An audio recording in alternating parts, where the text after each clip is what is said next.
ઓચિંતું કોઈ મને રસ્તે મળે ને કદી ધીરેથી પૂછે કે કેમ છે, તો આપણે તો કહીએ કે દરિયા સી મોજમાં ને ઉપરથી કુદરતની રહેમ છે. ઓચિંતું કોઈ મને રસ્તે મળે ને કદી ધીરેથી પૂછે કે કેમ છે, તો આપણે તો કહીએ કે દરિયા સી મોજમાં ને ઉપરથી કુદરતની રહેમ છે. ફાટેલા ખિસ્સાની આડમાં મૂકી છે મેં તો છલકાતી મલકાતી મોજ.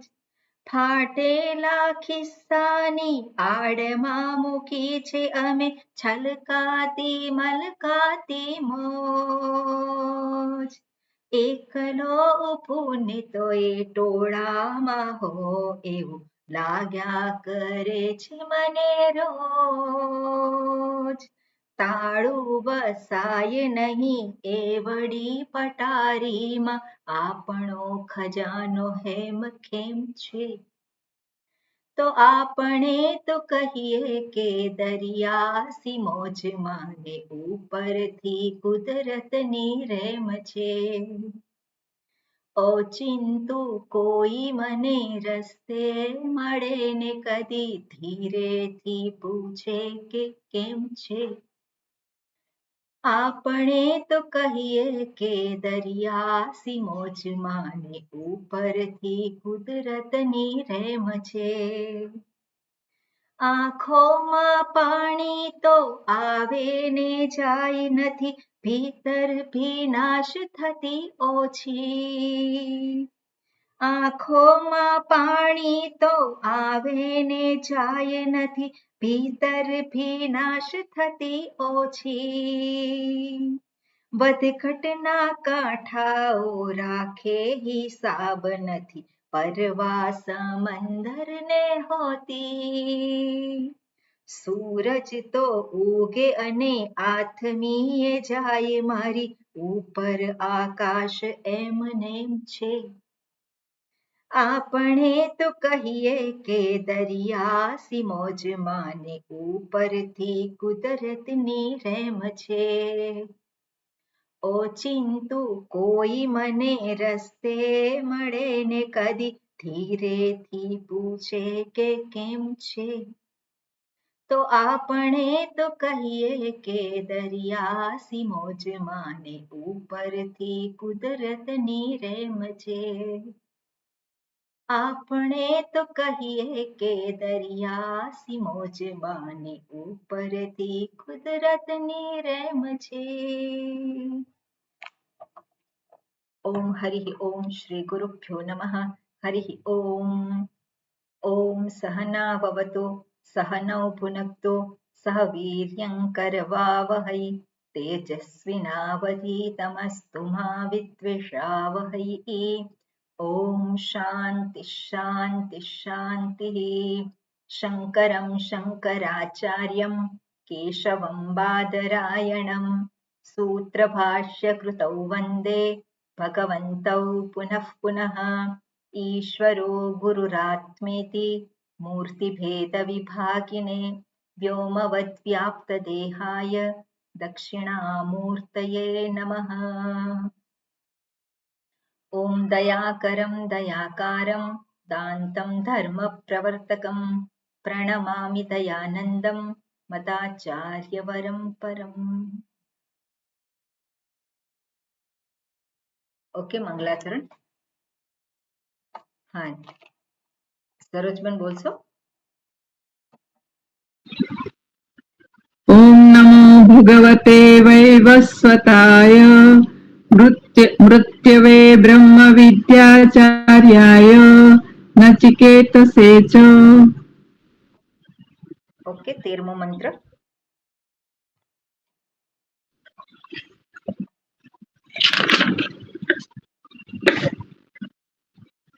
નિત્યો નિત્યાનમ નિત્યો નિત્યાનમ નહીં, ચેતનશ્ચેતનાનમ. એવો નથી એનો. ઓકે, ચંદ્રિકાબેન આપ બોલો. નિત્યો નિત્યાનાં ચેતનશ્ચેતનાનાં એકો બહુનાં યો વિદધાતિ કામાન એકો બહૂનામ યો વિદધાતિ કામાન તમાત્મસ્થં યેનુપશ્યન્તિ ધીરાઃ તેષાં શાંતિઃ શાશ્વતી નેતરેષાં. Okay, good. પેલા ગીતાજીના શ્લોક બોલતી હતી ને એટલે એ રાગ યાદ રહી ગઈ. બરોબર. ઓકે, એટલે આ રાગ એ કરીએ ને તો પ્રાસ બેસી જાય અને પછી શું છે કે આપણે બોલવાનું પણ સરળ પડે. ઓકે, નિત્યઃ અનિત્યાનામ ચેતઃ ચેતનઃ ચેત. હવે અહીંયા ચેતસ ચેતના નામ છે કે ચેતનઃ ચેતના નામ છે? શું છે? ન છે ત્યાં ચેતનાનામ. ચેતના નામ બરોબર, પણ આગળ ચેતન ચેતન. ચેતન. ઓકે, ચેતન. અમુક પુસ્તકમાં ચેતઃ ખાલી હોય છે, ચેતસ ચેતના નામ, પણ આમાં ચેતનસ ચેતના નામ. ઓકે, બરોબર. નિત્યઃ અનિત્યાનામ, અનિત્યાનામ નિત્યઃ. જે અનિત્ય છે એમાં નિત્ય છે.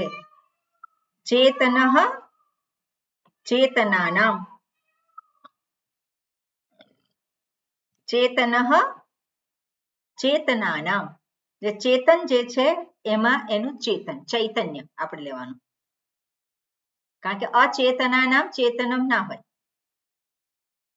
જે જળ હોય એમાં ચેતન છે એવું નહીં, પણ ચેતના એનો પણ અર્થ થઈ શકે, પણ અહીંયા જે મંત્રમાં આપ્યું છે ચેતનાનામ ચેતનમ. એકઃ બહુનામ, તો બહુ જે છે અનેક છે એમાં એક છે. યહ વિદધાતિ કામાન તમ આત્મસ્થમ યે અનુપશ્યન્તિ ધીરાઃ. ઓકે, આપણે આ મંત્ર આગળનો મંત્ર જોઈ લીધો? ના, બાકી છે માતાજી. બરોબર, આગળનો મંત્ર બોલો. કે હું આ રિફર કરતી હતી, મને થયું કે આ જ કરવાનું છે, પણ મને થોડુંક લાગ્યું ખરું એ. ઓકે, આગળનો મંત્ર 12મો મંત્ર. એકો વશી સર્વભૂતાંતરાત્મા એકમ રૂપમ બહુધાયઃ કરોતિ તમાત્મસ્થં યેનુપશ્યન્તિ ધીરાઃ તેષાં સુખમ શાશ્વતમ નેતરેષાં. ઓકે, આ મંત્ર આપણે ગઈકાલે જોઈ રહ્યા હતા અને એમાં જે કહ્યું છે એકઃ વશી, એક જે વશી છે જેના વશમાં બધું છે, અને સર્વભૂતાંતરાત્મા, એ સર્વભૂતોના હું રૂપે એ પ્રગટ થાય છે. રૂપ કેટલું છે એનું? એકમ રૂપમ. એનો અર્થ શું લેવાનો? એકમ સ્વરૂપમ. એનું સ્વરૂપ એક છે અને એ સ્વરૂપ એક રાખીને, સ્વરૂપ એક ધારણ કરી રાખીને અનેક રૂપે એ પ્રગટ થાય છે. બહુધા યહ કરોતિ, પોતે અનેક રૂપ બની જાય છે. જાણે કે બની જાય છે, બરોબર? બની જાય છે એટલે ખરેખર નથી બની જતું, પણ જાણે કે અનેક બની જાય છે, અનેક રૂપે અભિવ્યક્ત થાય છે. બરોબર. તમ આત્મસ્થમ યે અનુપશ્યન્તિ ધીરાઃ. અને જે ધીર પુરુષ જે છે એ પોતાના જ આત્મસ્થમ, હું રૂપે, હું સ્વરૂપે જાણે છે. હું રૂપે નહીં, પણ હું સ્વરૂપે જાણે છે, કારણ કે એક જ સત્ય છે, સ્વરૂપ તો એક જ છે, એટલે હું જે છે એ સ્વરૂપે જે જાણે છે. તમ, જે એકઃ વશી જે કહ્યું છે સર્વભૂતાંતરાત્મા, એ જ હું, જે હું સ્વરૂપે એ અનુપશ્યન્તિ, એ જાણે છે, જુએ છે. અને એ કોણ કહેવાય છે? ધીરાઃ. એ ધીર છે અને તેષામ સુખમ શાશ્વતમ ન ઇતરેષામ. એને શાશ્વત સુખની પ્રાપ્તિ થાય છે, બીજાને થતી નથી. ન ઇતરેષામ આપણે જોઈ રહ્યા હતા એમાં. અને ભાષ્યમાં ભાષ્યમાં સેકન્ડ ભાષ્ય કરવાનું છે, પહેલું થઈ ગયું છે. એટલે છેલ્લું જે વાત કરી, યતઃ એકમ એવ સદા એક રસમ આત્માનમ વિશુદ્ધ વિજ્ઞાન રૂપમ નામ રૂપાદિ અશુદ્ધ ઉપાધિ ભેદ વશેન બહુધા અનેક પ્રકારમ યહ કરોતિ સ્વાત્મ સત્તા માત્રેણ અચિંત્ય શક્તિત્વાત. જે એક રસ એટલે કે સમાન રીતે સર્વમાં પ્રગટ થાય છે એ એક રસ અર્થાત જે ચૈતન્ય કેવું છે સર્વમાં સમાન છે. સ્વરૂપ જે છે એ સર્વમાં સમાન છે. કારણ કે ચૈતન્યની જે વાત કરે છે એક જે આપણે શું કહેવાય એમાં સર્વભૂતાંતરાત્મા એટલે હું રૂપે જે પ્રગટ થાય છે એ હું સર્વમાં કેવો છે સમાન છે. એટલે હું જે પ્રગટ થાય છે એ ચૈતન્ય વગર એ પ્રગટ ના થઈ શકે. એટલે કેવો છે નિત્ય છે, ચૈતન્ય સ્વરૂપ છે અને એ સર્વમાં સમાન રીતે પ્રગટ થાય છે. ગઈકાલે ઉદાહરણથી આપણે બધે જોયું હતું એ વસ્તુને. આત્માનમ વિશુદ્ધ વિજ્ઞાન રૂપમ. વિશુદ્ધ વિજ્ઞાન રૂપમ એટલે આપણે કહું કે જ્ઞાન જે આવે ત્યારે બુદ્ધિ હોય અને બુદ્ધિ જે છે એ ચૈતન્ય વગર ત્યાં હોઈ શકે નહીં. એટલે વિશુદ્ધ વિજ્ઞાન રૂપમ એટલે જ્ઞાન સ્વરૂપ, ચૈતન્ય સ્વરૂપ.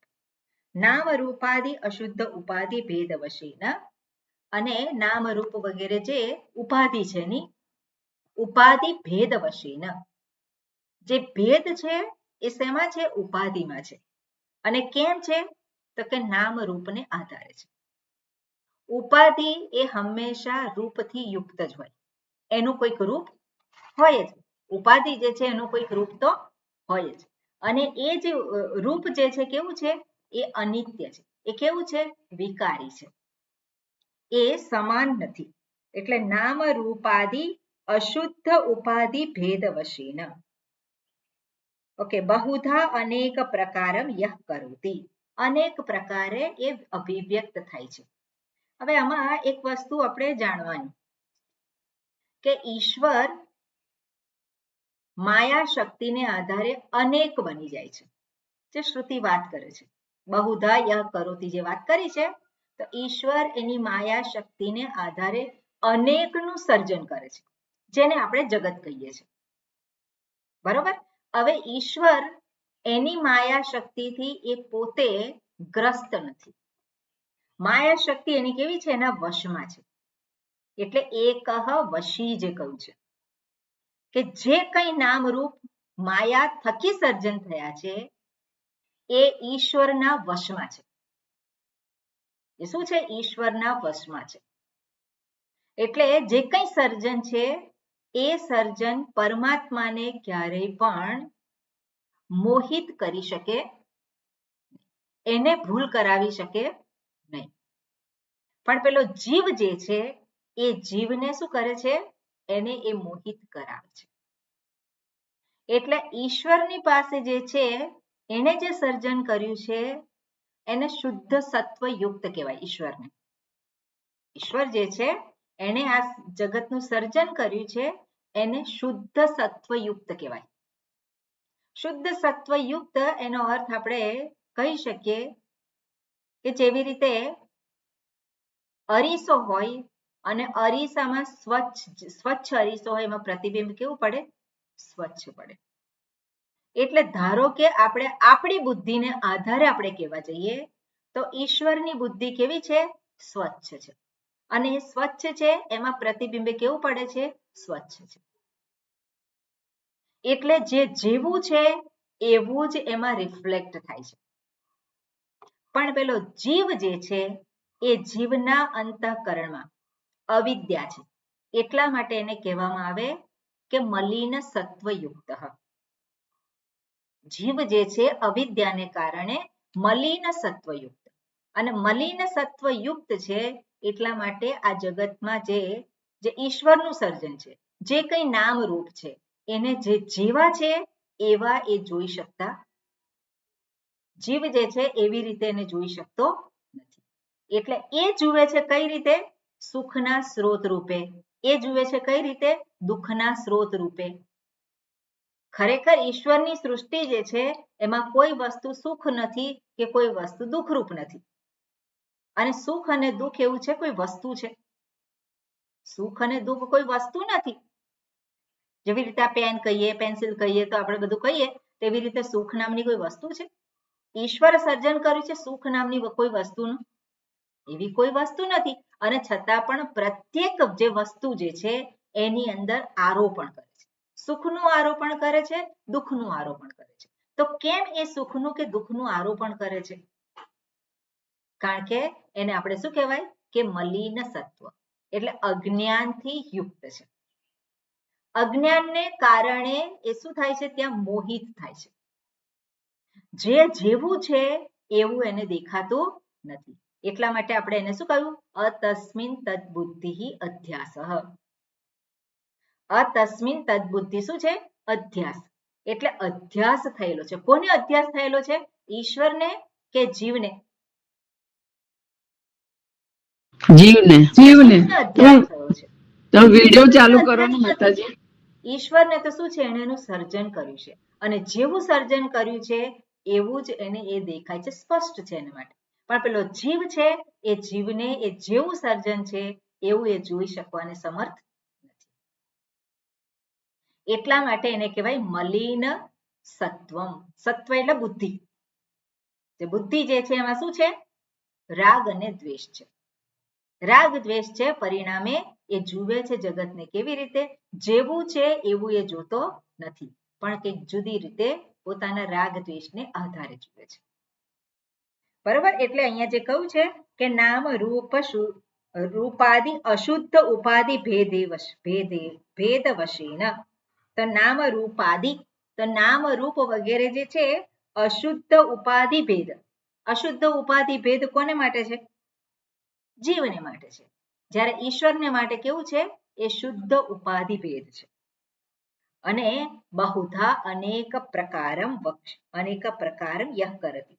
ઓકે, અહીંયા જે છે 1 મિનિટ, કારણ કે અનેક પ્રકારમ યહ કરોતી ઈશ્વરને માટે કહ્યું છે.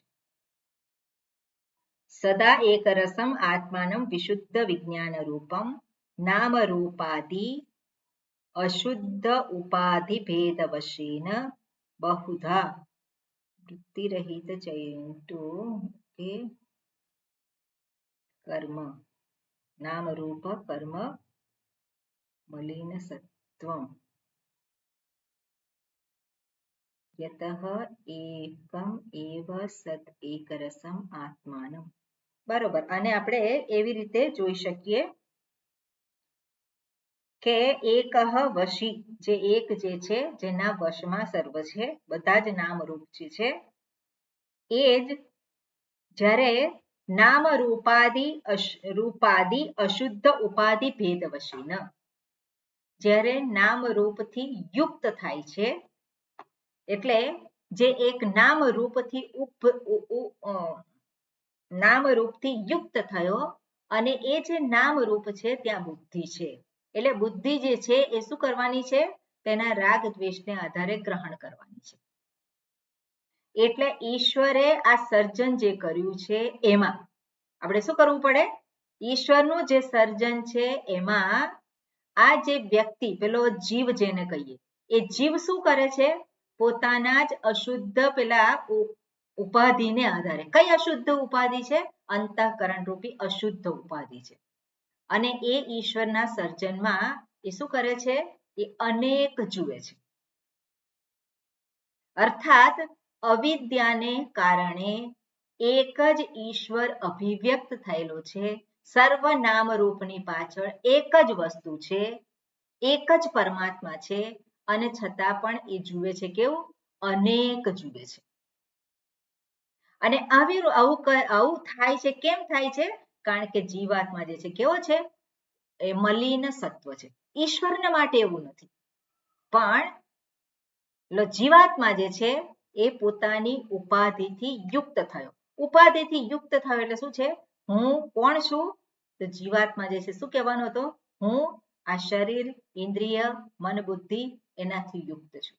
અને એ જ્યારે એ પ્રમાણે કહે છે ત્યારે ત્યાં અવિદ્યા છે, મલિન સત્વ છે, અને ત્યાં એક સત્યને નથી જોતો, પણ શેને જુએ છે?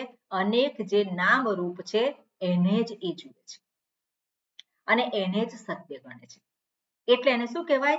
એક જ જે સત્ય છે એની અંદર એ અનેક વિભાગ ઉભા કરે છે.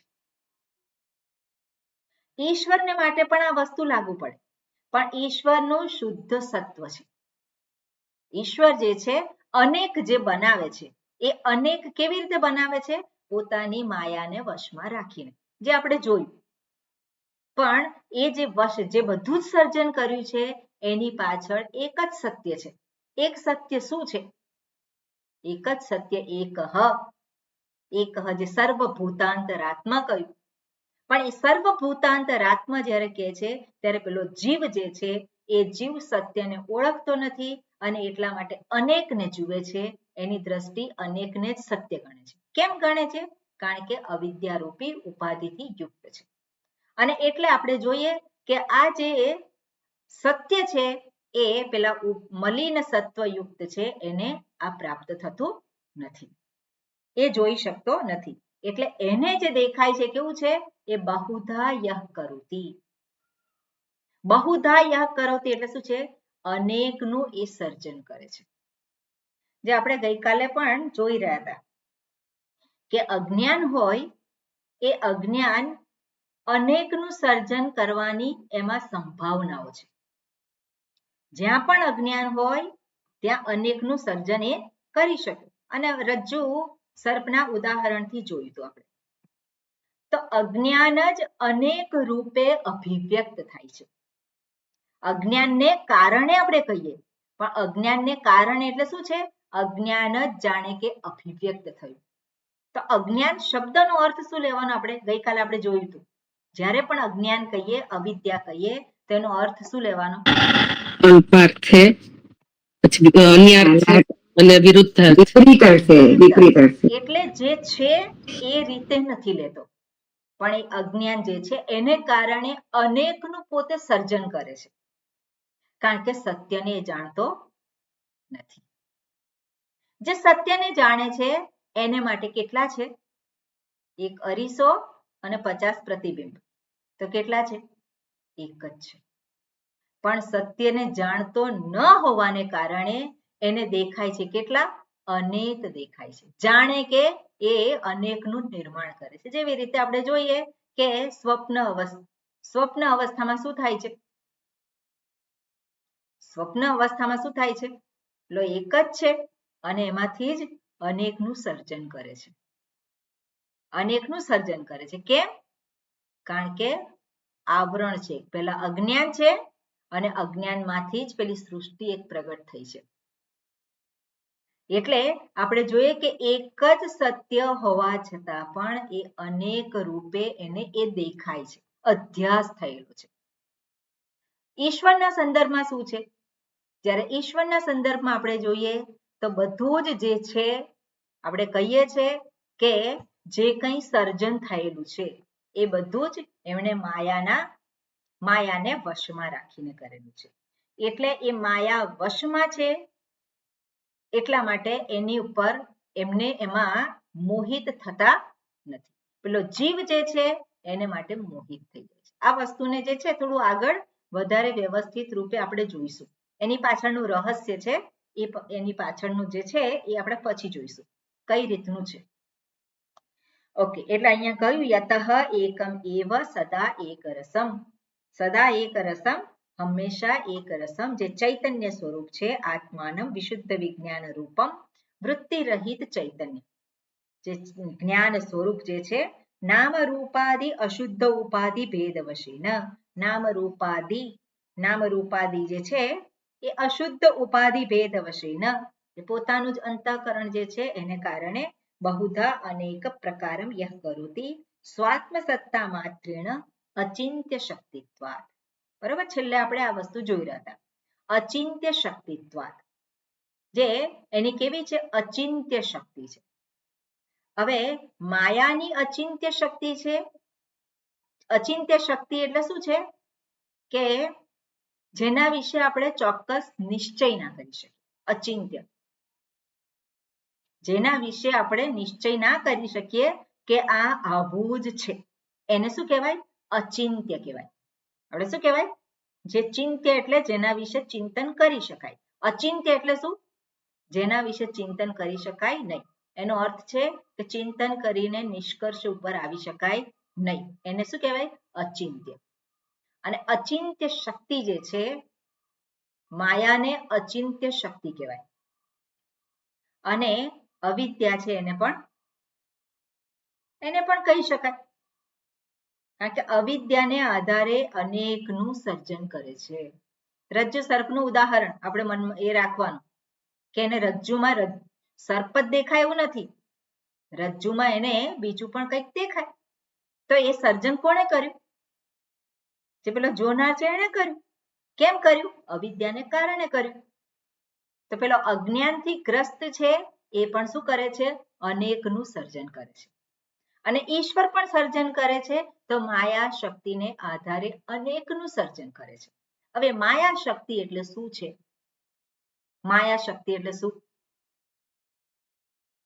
માયા શક્તિ એટલે ઈશ્વરની શક્તિ છે માયા. જાદુગરની માયા.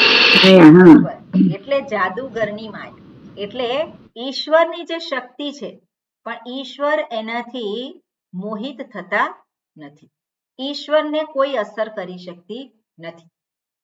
પણ અજ્ઞાન જે છે એ પેલા જીવને અસર કરે છે. એને ઘણું બધું ત્યાં દેખાય છે. પણ ઈશ્વરનું સર્જન છે એમાં પણ અનેકતા છે. એમાં પણ અનેકતા આપણે જોઈએ છે. તો એ અનેકતા ક્યાંથી આવી? તો માયા શક્તિને કારણે. હવે માયા શક્તિ એટલે શું? તો ગઈકાલે આપણે જોતા હતા. માયા શક્તિ એટલે જેના વિશે નિર્ણય કરી શકાય નહીં, અચિંત્ય શક્તિ. અને એના માટે આપણે જે શ્લોક જે છે વિવેક ચૂડામણીમાં, એને મેં કોટ કર્યો હતો.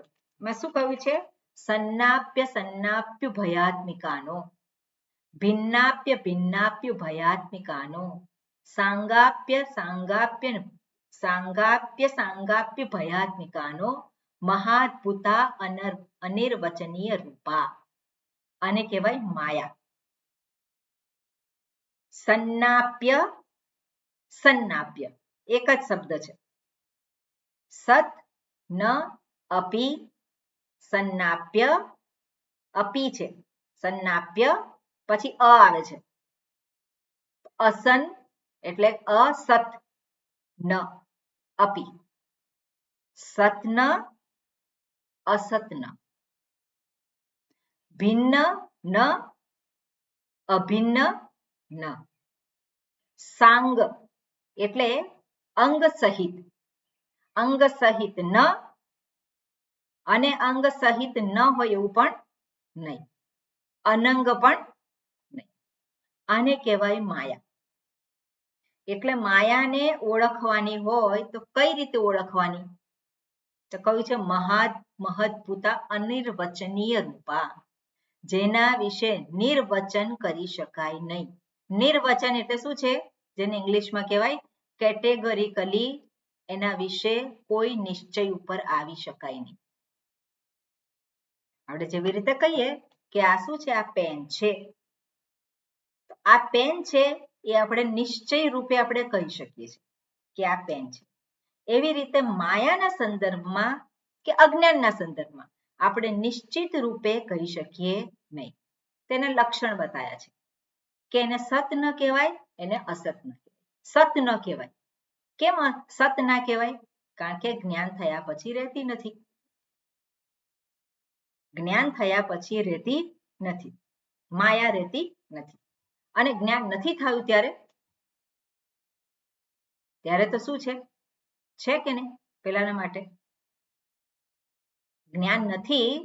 રજ્જુ અને સર્પ, તો પેલો અજ્ઞાન જે છે એ અજ્ઞાનને આધારે આપણે જોઈએ તો સર્પ છે કે નહીં?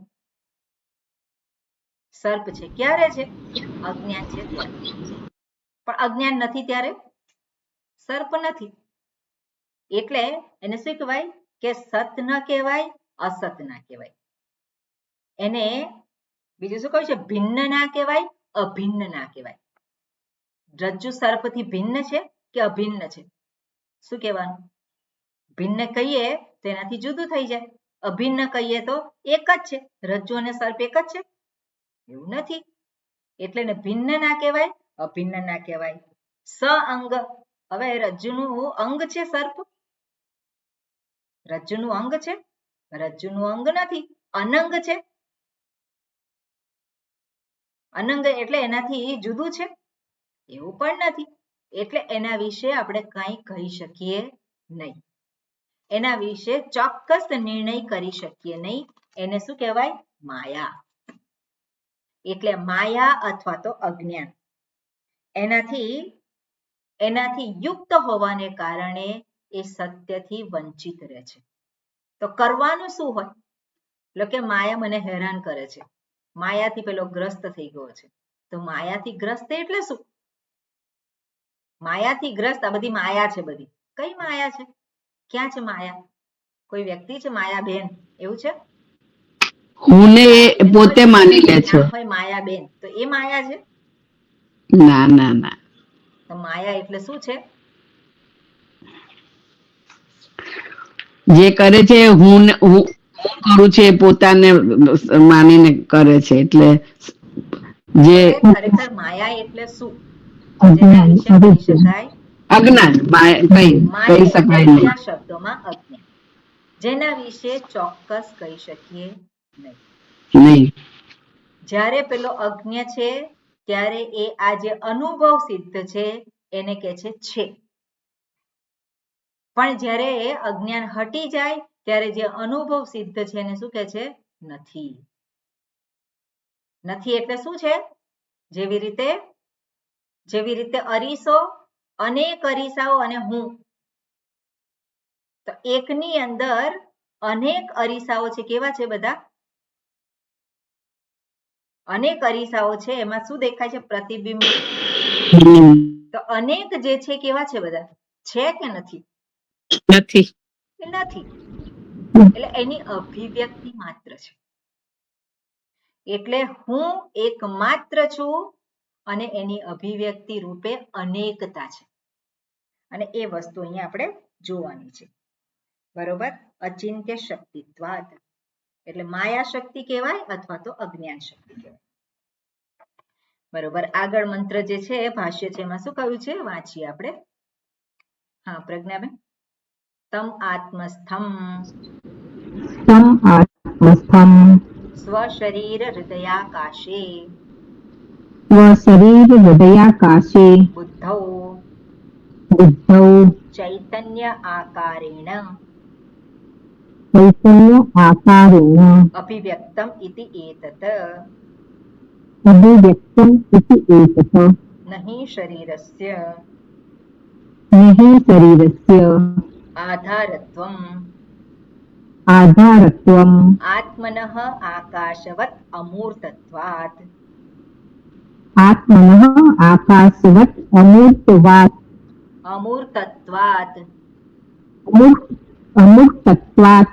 આદર્શસ્થમ મુખમ ઇતિ યદ્વત.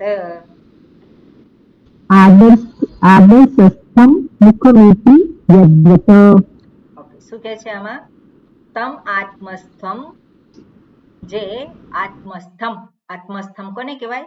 આત્મની સ્થિતમ. આત્મની સ્થિતમ એટલે આત્મામાં રહેલ છે, સપ્તમી વિભક્તિ, એવું નહીં. જે સ્વરૂપ છે આત્મસ્થમ એટલે શું છે? જે હું સ્વરૂપે ઉપલબ્ધ છે. શું કહેવાય? આત્મસ્થમ એટલે હું સ્વરૂપે ઉપલબ્ધ છે. ક્યાં ઉપલબ્ધ છે? સ્વ શરીર હૃદયાકાશે. જેને હું કહું છું, જે ચૈતન્ય સ્વરૂપ છે, સર્વના અંતરાત્મા રૂપે છે, ક્યાં છે? સ્વ શરીર હૃદયાકાશે. પોતાના જ શરીરમાં હૃદય રૂપી આકાશમાં જે હું રૂપે ઉપલબ્ધ છે. એટલે હૃદયાકાશ અહીંયા જે કહ્યું હોય તો આપણે આને એ રીતે લેવાનું કે શરીરમાં મુખ્ય અંગ કયું છે? તો કે હૃદય છે. એટલા માટે એને રુદ્ર કહેવામાં આવે. અને હું જ્યારે બોલું છું ત્યારે મારો હાથ ક્યાં જાય છે? અહીંયા જ જાય છે. એટલા માટે સ્વ શરીર હૃદયાકાશે. બીજી રીતે એવી રીતે જોઈ શકાય કે હૃદયાકાશે એટલે હૃદય રૂપી આકાશમાં મન, જે મન જે છે એ મનનું સ્થાન ક્યાં દર્શાવે છે? તો કે હૃદય રૂપી આકાશમાં. અને અંતઃકરણ, મન એટલે અંતઃકરણ, અને અંતઃકરણમાં ઉત્પન્ન થતી વૃત્તિઓ જેમાં ઇદમ વૃત્તિ છે અને અહમ વૃત્તિ પણ છે. એટલે અહમ રૂપે જે અભિવ્યક્ત થાય છે ક્યાં ઉત્પન્ન થાય છે તો કે અંતઃકરણમાં. તો અંતઃકરણમાં કે બુદ્ધિમાં જે અહમ રૂપે ઉત્પન્ન થાય છે એ અંતઃકરણ ક્યાં છે તો હૃદય રૂપી આકાશમાં છે. આવી રીતનો પણ અર્થ લઈ શકાય. કે તમ આત્મસ્થમ સ્વશરીર હૃદયાકાશે એટલે કહ્યું છે બુદ્ધૌ ચૈતન્ય આકારેણ અભિવ્યક્તમ ઇતિ એતત. બુદ્ધૌ કેમ કહ્યું? કારણ કે બુદ્ધિમાં જ ચૈતન્યને ગ્રહણ કરવાનું સામર્થ્ય છે. ચેતનતાની અભિવ્યક્તિ ક્યાં થાય? અંતઃકરણ અથવા તો બુદ્ધિમાં. જે આપણે જોયું છે કે ચૈતન્ય સર્વત્ર છે પણ એની અભિવ્યક્તિ ક્યાં થઈ શકે? ઉપાધિ એવી હોય કે જ્યાં ચેતનતાને અભિવ્યક્ત કરી શકે. સૂર્યનો પ્રકાશ સર્વત્ર છે પણ એ પ્રતિબિંબિત ક્યાં થાય? જ્યાં લીસી સપાટી હોય ત્યાં. એટલે અરીસો હોય તો અરીસામાં શું થાય છે? પ્રતિબિંબિત થાય છે. પણ સૂર્ય કેટલા છે? સૂર્ય તો એક જ છે. એટલે હું જ્યાં હૃદયાકાશમાં હું રૂપે પ્રતિબિંબિત થાય છે. કોણ પ્રતિબિંબિત થાય છે? હું રૂપે હું જ પ્રતિબિંબિત થઉં છું. કઈ રીતે? બુદ્ધિમાં પ્રતિબિંબિત થાય છે. પ્રતિબિંબિત થવું એટલે શું છે? અભિવ્યક્તિ થવી. એટલે હું ચૈતન્ય સ્વરૂપની અભિવ્યક્તિ બુદ્ધિમાં અથવા તો અંતઃકરણમાં હું રૂપે પ્રગટ થાય છે, અભિવ્યક્ત થાય છે. જેવી રીતે એક જ હું છે, અનેક અરીસાઓ છે, તેમાં હું જે છે પેલો જે વ્યક્તિ આપણે કહીએ તે એ કેટલો છે? એક જ છે. પણ અભિવ્યક્તિ એની કેટલી છે? જેટલા અરીસાઓ છે એટલી એની અભિવ્યક્તિ છે. એટલે જ્યારે હું જ્યારે હું કહું તે હું જે છે ક્યાંથી ઉત્પન્ન થયેલો છે? વૃત્તિ રૂપે. બરાબર ને? જ્યારે હું કહું છું ત્યારે વૃત્તિ રૂપે એટલે પ્રતિબિંબ જેને આપણે કહીએ એ રૂપે છે જે અભિવ્યક્ત થાય. પણ એ પોતે કેવો છે?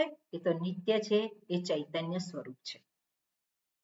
એટલે આપણે જ્યારે વૃત્તિઓની અંદર જોઈએ કે ઇદમ વૃત્તિ એવી રીતે અહમ વૃત્તિ પણ છે. બુદ્ધિને આધારે જોઈએ કે અંતઃકરણને આધારે જોઈએ તો શું છે? જેવી રીતે ઇદમ વૃત્તિ છે એવી રીતે અહમ વૃત્તિ છે. અને એ અહમ વૃત્તિ એટલે શું છે? અહંકાર છે. એ અહમ વૃત્તિ એટલે કોણ? અહંકાર. અને એ જે અહમ કે છે જે અભિવ્યક્ત થાય છે ત્યાં એની પાછળ શું છે? હું છું. અને એ હું જે છે એ કોણ છે? એ સ્વરૂપ. એટલે સ્વરૂપ જે સ્વરૂપભૂત હું છે, ચૈતન્ય સ્વરૂપ, જ્ઞાન સ્વરૂપ, એ જ હું રૂપે અભિવ્યક્ત થાય છે, ઇદમ રૂપે અભિવ્યક્ત થાય છે. એટલે હું એ વૃત્યાત્મક હું નહીં, જે અંતઃકરણમાં ઉપલબ્ધ થતો હું, એ હું કેવો છે? આ શરીરને આધારે પ્રગટ થાય છે, ઇન્દ્રિયોને આધારે પ્રગટ થાય છે, એ બધો એ આધારે જે પ્રગટ થનારો છે તો અહંકાર છે. એ નહીં, પણ એનું સ્વરૂપ. એ સ્વરૂપ જે છે એ જ આ અહંકાર જે છે અહમ એ વૃત્તિ છે. અને એની પાછળ ઇદમ વૃત્તિ છે. એ ઇદમ વૃત્તિ કેટલી છે? ઇદમ વૃત્તિ એક છે કે અનેક છે? ઇદમ વૃત્તિ અનેક છે. એટલે ઇદમની પાછળ અહમ વૃત્તિ રહેલી જ છે. એ અહમ વૃત્તિ એને પણ પ્રગટ કરનાર જે છે કોણ છે? એ હું. એ હું એટલે ત્યાં હું લેવાનું છે કઈ રીતે? આ બધી જ ઉપાધિથી રહિત, અહંકાર રૂપી ઉપાધિથી રહિત એવો હું. અને એ હું જે છે એ માત્ર આ શરીરમાં ઉપલબ્ધ થાય છે. આ શરીર બુદ્ધિ એ શું છે? એનું ઉપલબ્ધિ સ્થાન છે. પણ ખરેખર ક્યાં રહેલું છે? સર્વભૂતાંતરાત્મા. ચૈતન્ય જે છે એને એક શરીરમાં ના એને બાંધી શકાય.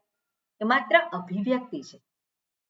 જેવી રીતે સૂર્ય અભિવ્યક્ત થાય છે એ જ રીતે ચૈતન્ય સ્વરૂપ જે છે, આત્મા જેને કહેવાય, પરમાત્મા જેને કહેવાય, એ આ શરીરમાં અંતઃકરણમાં એ ચેતનતા રૂપે અભિવ્યક્ત થાય છે. બરાબર? એ વસ્તુ અહીંયા કહે છે. એટલે ચૈતન્ય આકારેણ અભિવ્યક્તમ ઇતિ એતત. એટલે તમ આત્મસ્થમ સ્વશરીર હૃદયાકાશે. સ્વશરીર હૃદયાકાશે એટલે જે અભિવ્યક્તિ જે છે ત્યાં જ એ અનુપશ્યતિ, આગળ શબ્દ આવ્યો ને, અનુપશ્યતિ. જે કંઈ પ્રગટ થઈ રહ્યું છે ત્યાં જ એની પાછળ એ જુએ છે, સત્યનું દર્શન કરે છે. સત્યનું દર્શન કઈ રીતે કરે છે? કોઈક આધાર લઈને કરે છે. જેવી રીતે માટીને જોવી હોય તો કોઈક આધાર લેવાની જરૂર છે. એ જ રીતે આ હું રૂપે પ્રગટ થાય છે એ કોણ છે? એ ચૈતન્ય સ્વરૂપ, જે કેટલા છે? એક જ છે, જે સર્વમાં છે, સર્વત્ર છે અને અભિવ્યક્ત થાય છે. એટલે અભિવ્યક્તિને આધારે એના સ્વરૂપને ઓળખવાનું છે. બરાબર? એટલે હું જ્યારે કહીએ એટલે હું કોણ? ચૈતન્ય સ્વરૂપ. પણ હું ચૈતન્ય સ્વરૂપ એ કયો? તો કે હું જે અભિવ્યક્ત થઈ રહ્યો છે એની પાછળનું સ્વરૂપ, એ હું જેને કારણે હું કહું છું. કારણ કે હું જ્યારે કહું ત્યારે અભિવ્યક્તિ છે. જ્યારે પણ હું કહું ત્યારે શું છે? અભિવ્યક્તિ છે કે નહીં? અને હું અભિવ્યક્તિ છે શેને આધારે છે? તો મનમાં ઉઠતી વૃત્તિને આધારે. અને મનમાં ઉઠતી વૃત્તિ છે એ હું, એ હંમેશા ઈદમની સાથે જોડાયેલી છે. હું વૃત્તિ જ્યારે છે એ શેની સાથે જોડાયેલી છે? એ ઈદમની સાથે જોડાયેલી છે. પણ ઈદમ અને અહમ વૃત્તિ રહિત એ શું છે? ચૈતન્ય સ્વરૂપ. અને એ ચૈતન્ય સ્વરૂપ એ જ બુદ્ધિમાં હું રૂપે પ્રગટ થાય છે. ઓકે, એટલે આ પ્રમાણે અહીંયા કહેલું છે. એટલે આપણે એને ઓળખવાનું હોય તો બુદ્ધિના અધિષ્ઠાન રૂપે જે રહેલ છે, હુંના અધિષ્ઠાન રૂપે જે રહેલ છે. તો હુંનું અધિષ્ઠાન એટલે કોણ? તો ફરી પાછું આપણે કહેવું પડે હું. પણ સમજદારી શું છે? સમજદારી છે કે હું રૂપે જે પ્રગટ થાય છે એની પાસે એનું અધિષ્ઠાન જે છે એ અધિષ્ઠાનને કોઈ મર્યાદા નથી. એ માત્ર આ જ શરીરમાં અભિવ્યક્ત થાય છે એવું નથી. એ ચૈતન્ય સ્વરૂપ તો સર્વત્ર એ છે જ. એટલે કે છે નહીં શરીરસ્ય આધારત્વમ આત્મનઃ. આત્મા જે છે, જે હું છે, એને શરીરના આધારની આવશ્યકતા છે. હુંને શરીરના આધારની આવશ્યકતા છે. હુંને બુદ્ધિના આધારની આવશ્યકતા છે. જે બુદ્ધિ હું અને ઈદમ જે છે બંનેને પ્રગટ કરે છે. અંતઃકરણ જે છે એમાં ઈદમ વૃત્તિ પણ છે અને અહમ વૃત્તિ છે. તો જે ચૈતન્ય જે છે, જે અહમ વૃત્તિ રૂપે પ્રગટ થાય છે, જે ઈદમ વૃત્તિ રૂપે પ્રગટ થાય છે, તો એ ચૈતન્યને આના આધારની જરૂર છે ખરી? બુદ્ધિ અને શરીરને એ બધું હોય તો જ ચૈતન્ય છે એવું કહેવાય ખરું? એવું ના કહી શકાય. અને એને માટે આપણો પોતાનો અનુભવ જ છે કે જ્યારે બુદ્ધિ નથી, પેલો હું પ્રગટ નથી થતો, એ સુષુપ્તિ અવસ્થા છે. તો ત્યાં ચૈતન્ય છે કે નહીં? ચૈતન્ય તો છે જ ત્યાં. એટલે ચૈતન્યની અભિવ્યક્તિ જે હું રૂપે આપણે કહીએ છીએ ઈદમ રૂપે છે, એની અભિવ્યક્તિ છે. એને આધારે અધિષ્ઠાનને આપણે ઓળખવાનું છે. અને એને એ જ દર્શાવે છે નહીં શરીરસ્ય આધારત્વમ આત્મનઃ આકાશવત અમૂર્તત્વાત. કારણ કે એ આકાશની જેમ કેવો છે? અમૂર્ત છે. અમૂર્ત એટલે એની કોઈ મૂર્તિ, એનું કોઈ રૂપ નથી. જેનું કોઈ રૂપ હોય એને આપણે પકડી શકીએ. પણ હુંનું કયું રૂપ છે? ચૈતન્ય સ્વરૂપનું કયું રૂપ છે? ચૈતન્ય, ચેતનતા આપણે જ્યારે કહીએ ચૈતન્ય, એનું કયું રૂપ હોય? હું એનું રૂપ છે? હું એનું રૂપ નથી. પણ હું અભિવ્યક્ત થાય છે. ક્યાં અભિવ્યક્ત થાય છે? બુદ્ધિમાં, અંતઃકરણમાં જે અભિવ્યક્ત થાય છે.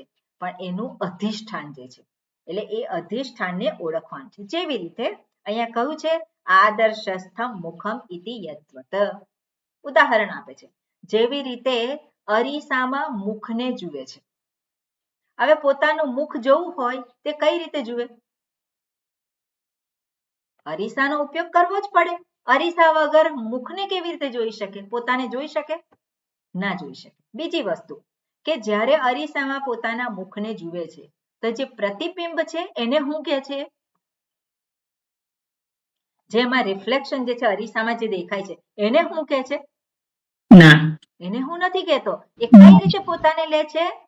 જે અરીસામાં અભિવ્યક્ત થાય છે એને આધારે જે પોતાને, જે પેલું મુખ છે એને કહે છે હું.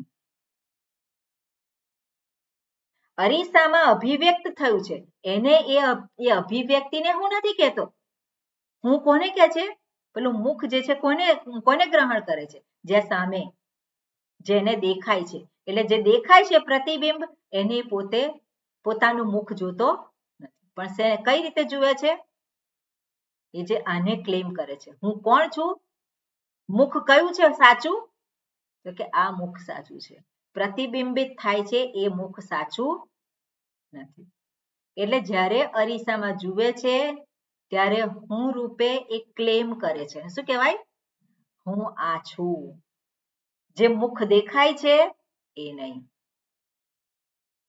જે દેખાય છે એ હું નથી. એ કહે છે કે આ જે દેખાય છે એ હું છું. કોઈ પણ વ્યક્તિ એવું કહે ખરો?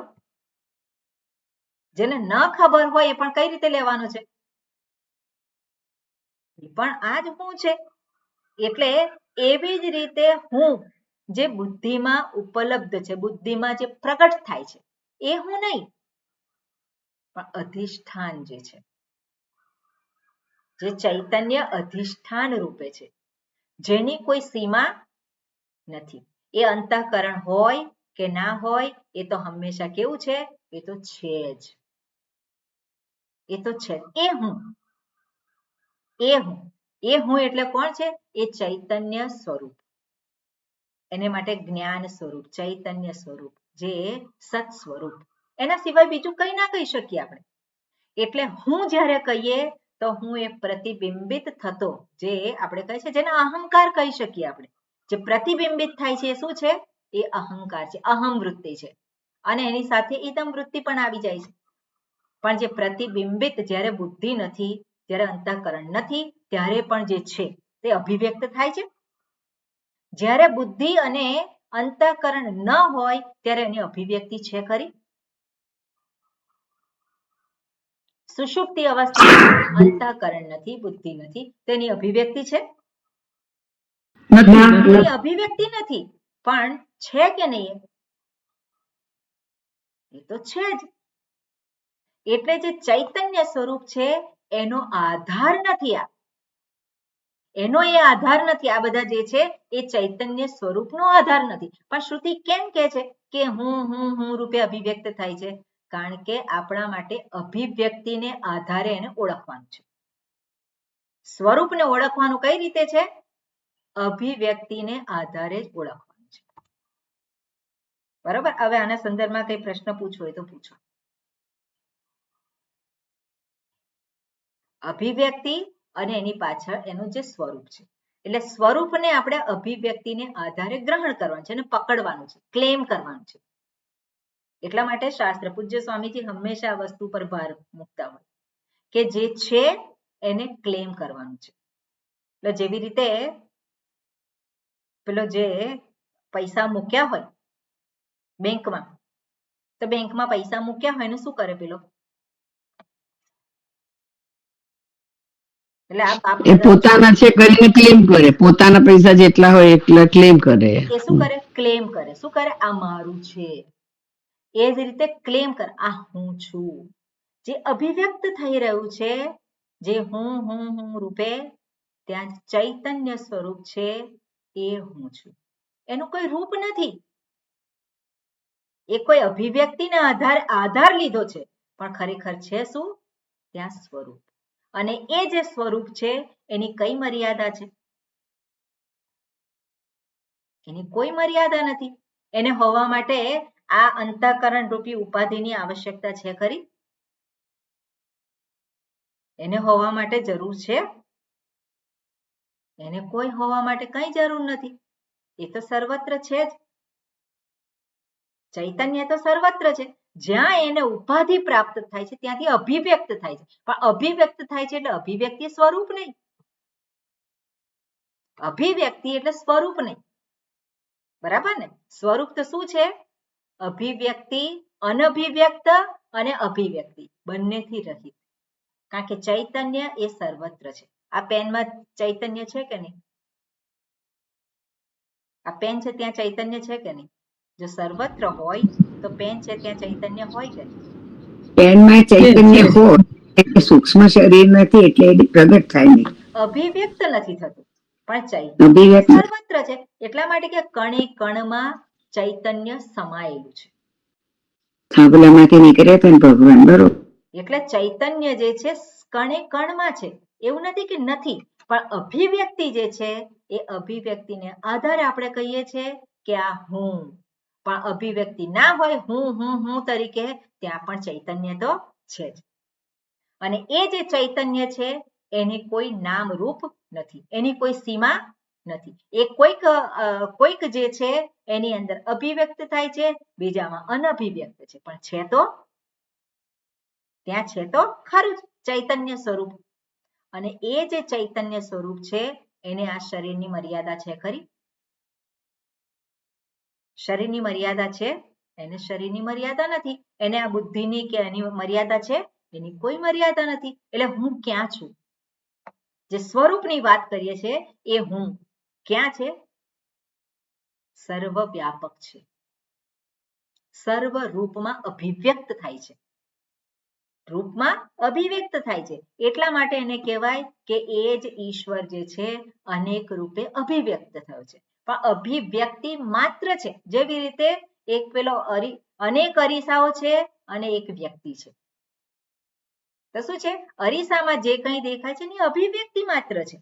એમાં અભિવ્યક્તિમાં જે કંઈ થતું હોય, જે કંઈ છે એ શેને આધારે થવાનું હતું? પેલો હાથ ઊંચો કરે તો હુંને આધારે. હાથ ઊંચો થવાનો છે બધાનો એક સાથે, બરાબર ને? એટલે વ્યક્તિ હાથ ઊંચો કરે તો એ જેટલા પ્રતિબિંબ છે એમાં શું થવાનું છે? ઊંચો હાથ થશે. ઊંચો થવાનું છે. તો ખરેખર આપણે જોવાનું છે ગ્રહણ કોને કરવાનું છે? અભિવ્યક્તિ સાચી કે પેલો વ્યક્તિ સાચો? એટલે અભિવ્યક્તિ જે છે એ શું છે? ત્યાં જ ઉપલબ્ધ છે. એટલા માટે કહ્યું હોય સ્વશરીર ગુહાયામ બુદ્ધિ ગુહાયામ, એ ત્યાં ઉપલબ્ધ છે. કઈ રીતે? હું રૂપે. પણ એ જે છે ત્યાં હું રૂપે પ્રગટ થાય છે. ત્યાં જ સ્વરૂપ જે છે કેવું છે?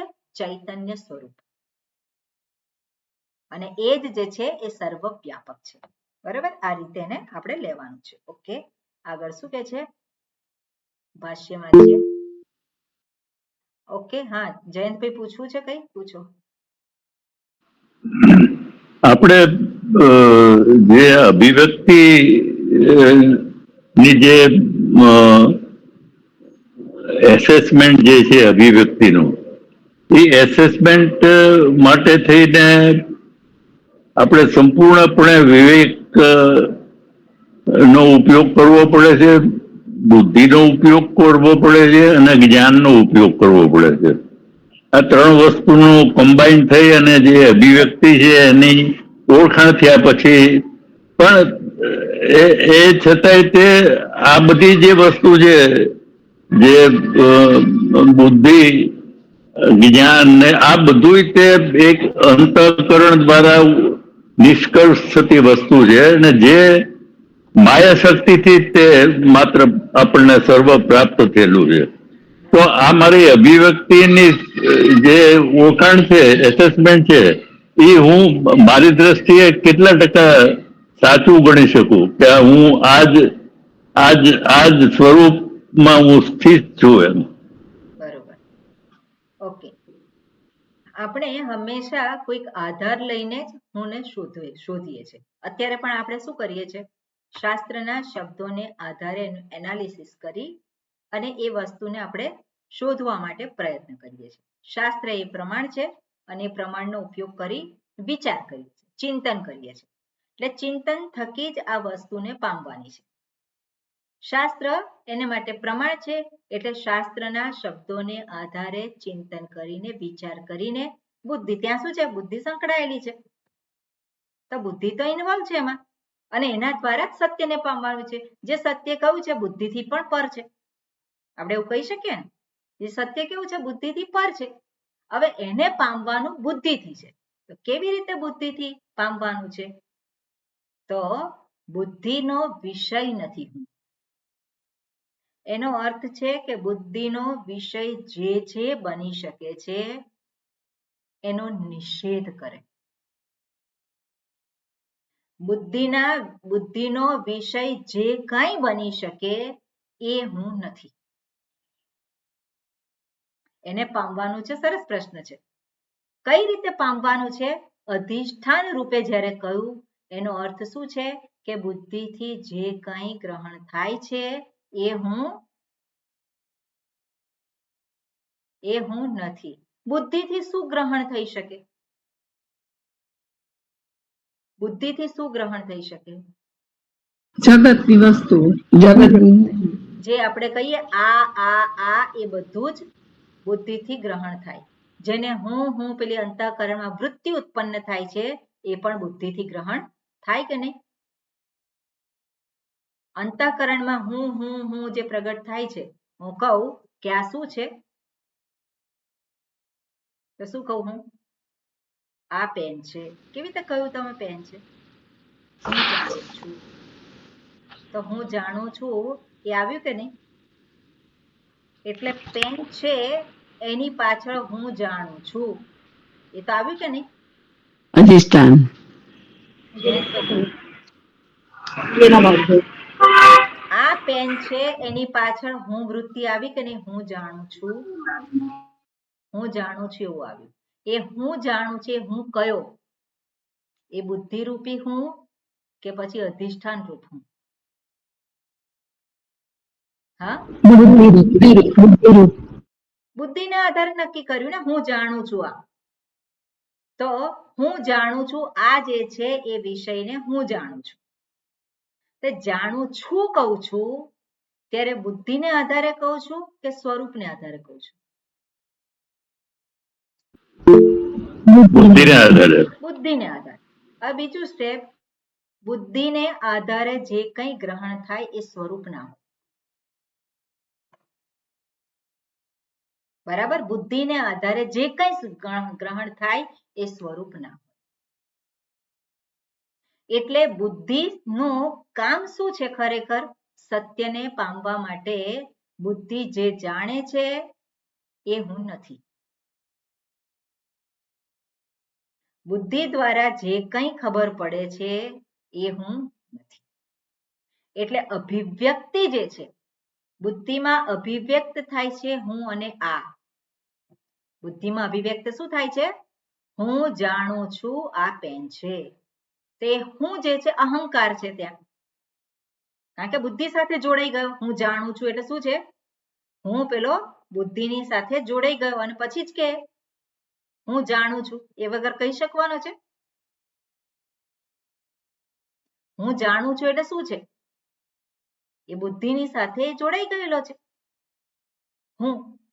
અને એ જે અહંકાર જે છે એ અહંકાર અને આ જેને ઇદમ કહીએ છીએ એ બધાનો ત્યાગ થઈ જાય. એટલા માટે શાસ્ત્ર શું કહે છે? ન ઇતિ ન ઇતિ ન ઇતિ. સોનાને ઓળખવું હોય, બંગડી નથી, બુટ્ટી નથી, હાર નથી, નથી નથી નથી નથી બધું કેટલું કહીએ આપણે? બધું નથી. બધું નથી. એ બંગડી નથી. બંગડી નથી એટલે શું છે?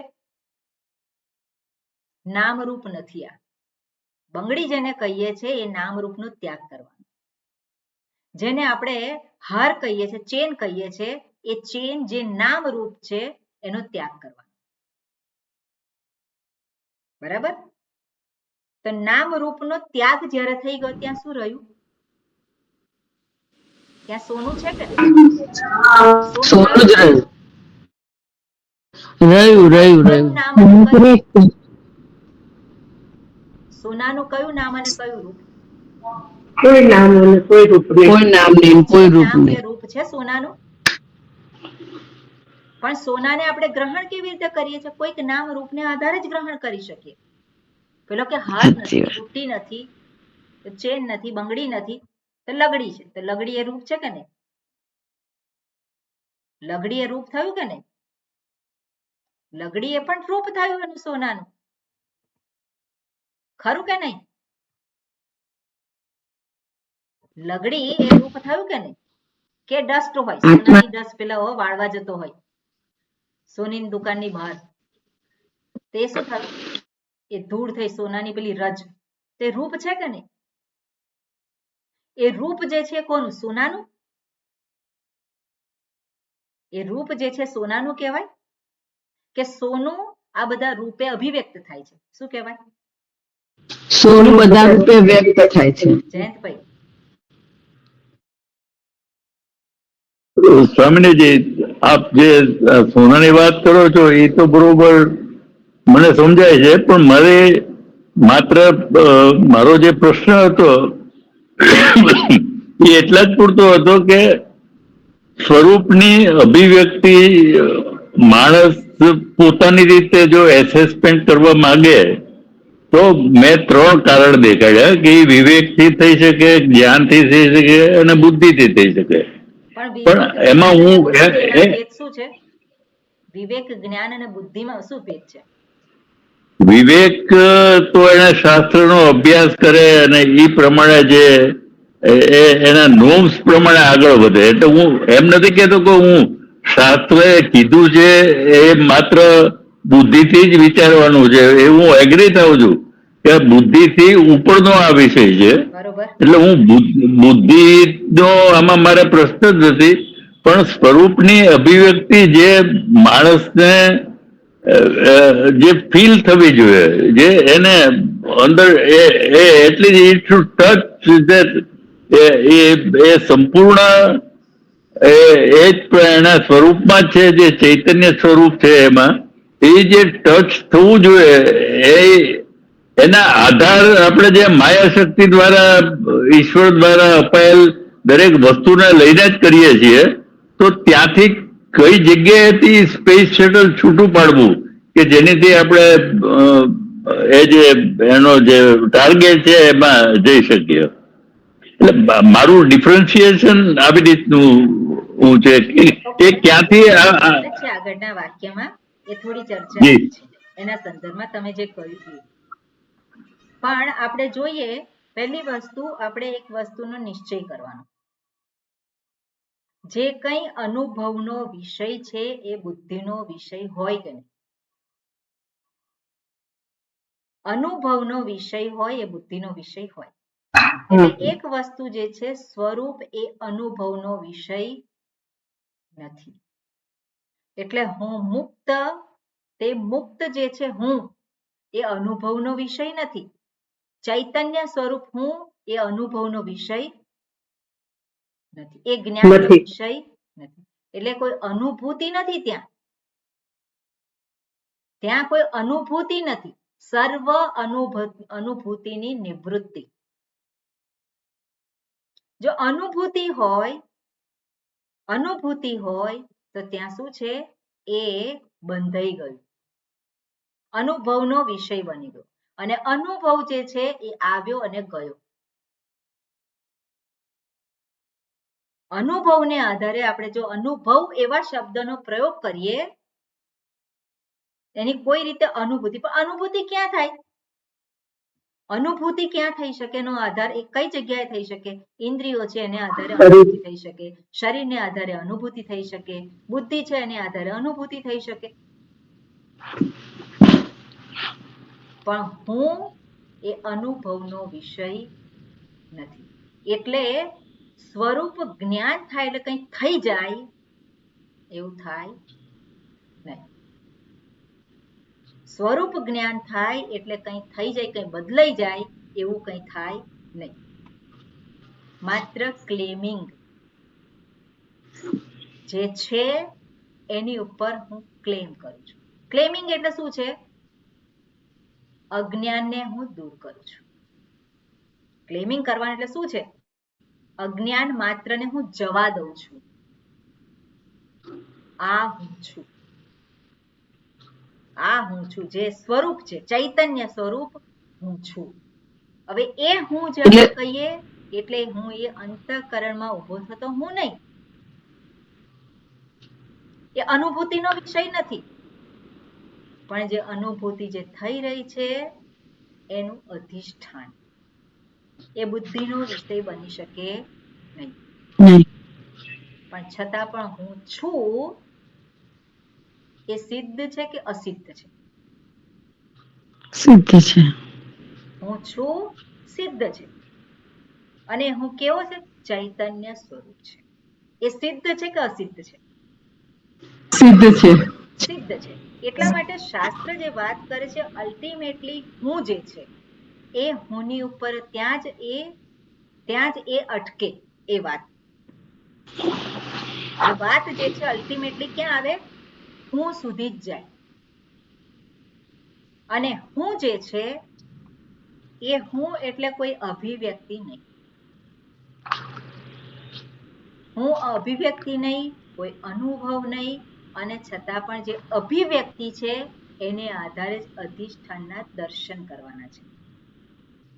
જેવી રીતે આમાં ઉદાહરણ જે આપ્યું છે, પ્રતિબિંબ જે છે, જે અરીસામાં પડતું પ્રતિબિંબ છે, એ પ્રતિબિંબ ઉપર આપણે ક્લેમ નથી કરતા, પણ હું કોને કહું છું? જ્યારે અરીસામાં જોઈએ ત્યારે સ્પષ્ટ છે કે એનાથી જુદો છું જે દેખાય છે એનાથી, પણ છતાં પણ હુંને જોવા માટે શું કરું છું? પેલા મુખને જોવા માટે કેવી રીતે દેખાય? અભિવ્યક્તિ કઈ રીતે થાય એની? અરીસાને આધારે થઈ શકે. એટલે મન બુદ્ધિ આ બધાથી રહિત હું. અને આ વાત જે છે એ કોઈ બીજાની વાત નથી. હું એ શું છે? સ્વતઃ સિદ્ધ છે. હું સ્વતઃ સિદ્ધ છે. શરીર હોય કે ના હોય, પણ હું કેવો છું? સ્વતઃ સિદ્ધ છે. અને આપણને એ વસ્તુ જે છે સુષુપ્તિ અવસ્થામાં એ સ્પષ્ટ છે. ત્યાં નથી આ શરીર, નથી ઇન્દ્રિયો, નથી બુદ્ધિ, કઈ નથી, અને છતાં પણ હું છું કે નહીં? એ સ્વતઃ સિદ્ધ છે.